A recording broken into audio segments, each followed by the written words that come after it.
blanc, rouge, vert, rave, palmier, collard, cabu, cavalier, frisé, allongé, pointu, kale, fleur, fourragé, paumé de Milan, de Savoie, chinois ou encore de Bruxelles.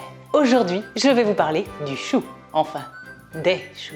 Les rois de la diversité. Mais ici, je vais vous parler uniquement de ceux que l'on retrouve en hiver et souvent, on ne sait pas trop bien quoi en faire. Par exemple, ce sont les choux feuillus et les choux raves. Je réserve les choux-fleurs, brocolis et autres romanesco pour l'été ou l'automne prochain. Dans cette vidéo, je vous présente ce légume qui pousse très bien chez nous, qui est moins banal que ce qu'on ne pense et qui est un allié santé par excellence. Et Veggipat vous racontera l'incroyable histoire des choux de Bruxelles. Bref, de quoi redonner de la couleur à ce légume trop souvent délaissé.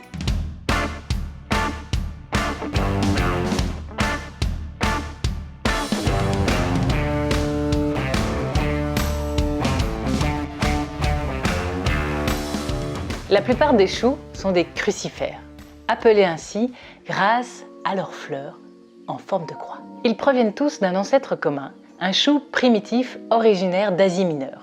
Ils ont été apportés en Europe il y a environ 2500 ans. Les premiers choux cultivés étaient des choux à feuilles, comme le chou kale ou le chou collard, qui ont ensuite été oubliés et repopularisés avec la venue de l'agriculture biologique. Le chou paumé n'est apparu qu'au 1er siècle de notre ère. Mais d'où vient toute cette diversité de choux? Eh bien, pendant mes études de bio-ingénieur, le chou était utilisé comme cas d'école pour parler de la sélection artificielle, c'est-à-dire la sélection par l'humain. Et en particulier de sélection variétale. Toutes les variétés de choux sont issues d'une même espèce, l'espèce Brassica oleracea. Sauf le chou chinois qui lui est de l'espèce Brassica rapa. Et tout ça pour une variété de taille, forme, texture, couleur assez dingue au sein d'une espèce. Tous les légumes que nous consommons aujourd'hui sont des plantes domestiquées, dont on a adapté les caractéristiques au fur et à mesure des années pour répondre à nos besoins alimentaires. Tout ça à partir d'espèces sauvages. Et pour certaines plantes, les espèces sauvages existent encore à l'heure actuelle. Alors ce qui est assez génial dans cette histoire de photos de famille de choux, c'est qu'on voit assez bien à chaque fois quelle partie de la plante a été développée pour être comestible. Par exemple, le chou paumé provient d'une anomalie de certains choux qui ont de toutes petites tiges, d'où partent les feuilles. Mais il y a bien une petite tige. Enfin, ce qu'il en reste après l'évolution. Certains cultivateurs ont trouvé ces plantes intéressantes. Ils ont alors choisi celles qui avaient de belles feuilles et les ont plantées, et ainsi de suite, jusqu'à transformer cette plante pour qu'elle devienne la belle boule qu'on connaît aujourd'hui. Pour les choux de Bruxelles, ce sont des plantes qui avaient des bourgeons développés, qui ont été sélectionnés, croisés, replantés. Cela permettait aussi d'améliorer le rendement en hauteur. Il y avait plus de choses à manger pour une surface moins grande, ce qui est pratique quand on cultive près des villes. Le chou rave, c'est la base de la tige, quasiment la racine, qui s'est développée. Et pour le chou fleur, c'est une hampe florale qui s'est atrophiée et développée pour devenir cette boule blanche qu'on connaît. Bref, j'adore ce sujet, la domestication des plantes sauvages pour devenir des légumes aujourd'hui.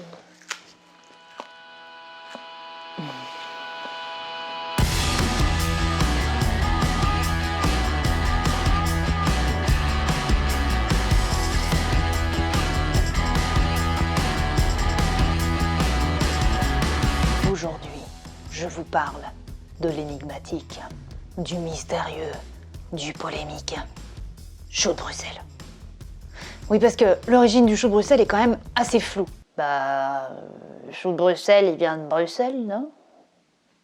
C'est plus compliqué que ça. L'appellation déjà chou de Bruxelles ne remonterait qu'au 19e siècle. Avant ça, tous les historiens s'accordent à dire que ce légume existe, mais qu'on ne sait pas comment il s'appelle.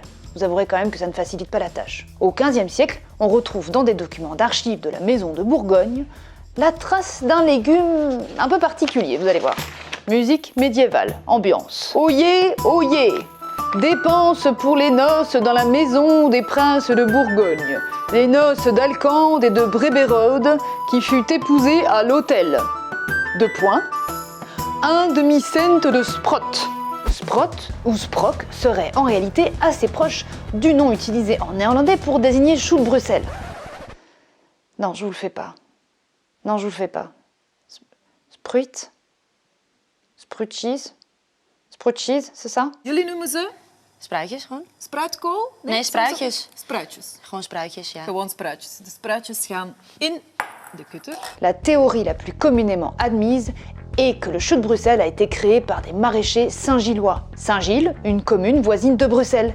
Parce que oui, attention, à l'époque, Bruxelles est sertie de 2 enceintes. Et donc Saint-Gilles se retrouve en dehors de l'enceinte. Pour Saint-Gilles, Bruxelles est donc une commune voisine. Pour nourrir la population grandissante de Bruxelles, les maraîchers saint-gillois ont une super astuce. Ils vont créer une variété de légumes qui poussent sur une tige verticale pour optimiser le rendement et l'espace. Pas bête, hein? Au fil des siècles, le chou de Bruxelles se fait son petit bonhomme de chemin. Il est introduit en France, en Angleterre, au Canada. Et au 19e siècle, pour la petite histoire, c'est même le maraîcher officiel de la Maison royale de Belgique qui fournit les graines de chou de Bruxelles aux producteurs français. Parce que oui, à l'époque, le chou de Bruxelles, ça cartonne, on en mange tout le temps, partout.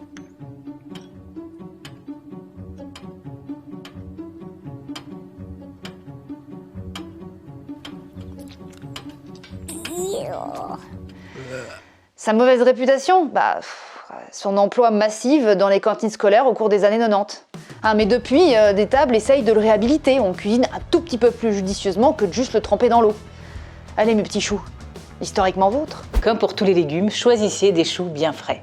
Alors, les feuilles extérieures peuvent être un peu flétries, il suffit de les enlever, mais c'est un petit signe de moins de fraîcheur. Et vérifiez la provenance. On fait plein de choux en Belgique et en France, pas besoin d'aller plus loin. Le chou se conserve très bien et mieux au frigo. C'est un légume qui aime bien le froid. Il peut tenir une bonne semaine sans souci. Et le chou rave, lui, tiendra même facilement plusieurs semaines. Parfois, on a de gros choux. Eh bien alors, vous pouvez les congeler. Pour ça, il suffit d'abord de les blanchir dans un peu d'eau bouillante et ensuite les sécher. Un chou qui a été congelé fonctionne très bien pour une soupe ou un plat mijoté. Pour la cuisson des choux-feuilles verts, démarrez à chaud dans une casserole sans la couvrir.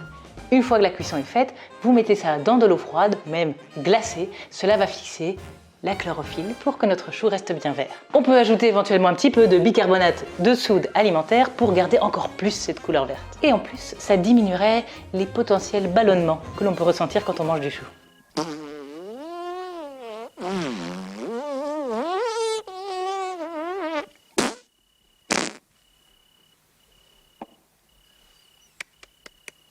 En effet, les choux font partie de ces légumes qui font péter.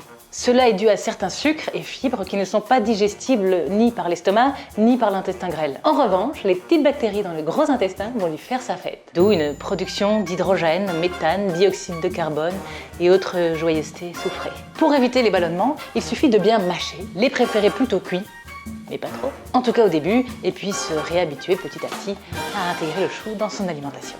Le chou est reconnu comme aliment essentiel dans la prévention du cancer. La consommation d'une portion de chou par semaine contribuerait à diminuer le risque. Alors on profite de cet hiver pour s'y mettre.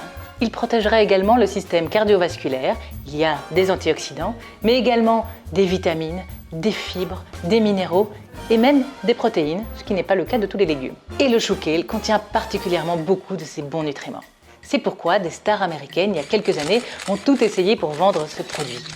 Miracle qui n'est pas toujours très facile à cuisiner, il faut l'avouer. J'ai testé pas mal de trucs. Ce chou ne se cuisine pas n'importe comment. Il existe aussi d'ailleurs en violet. Ça change.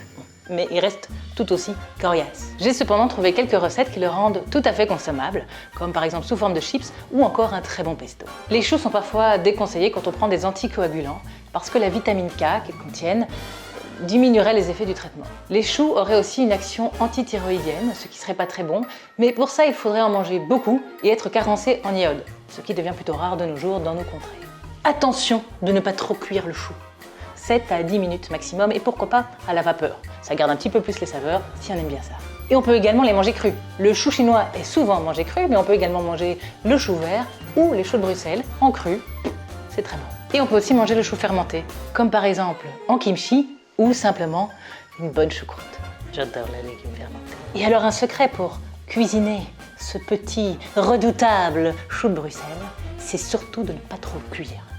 Alors simplement blanchir dans l'eau un petit peu de bicarbonate de soude, ou alors cru, ou autre option, rôti au four, une recette vous attend sur mon site. Vous y trouverez également des recettes pour l'apéro, comme des choux de Bruxelles en chips et du chou rave cru avec une petite sauce.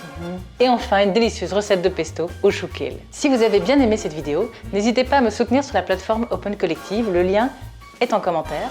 Il suffit de faire un petit don, par exemple l'équivalent d'un café, pourquoi pas. Bon, et en attendant, j'espère que le début de cette campagne de vaccination ne fera pas chou blanc, qu'on restera tous et toutes solidaires et qu'on arrêtera de se prendre le chou. Bah oui, pour que tout le monde puisse s'y retrouver, même si ça demande de ménager la chèvre et le chou. Et à bientôt pour un autre légume.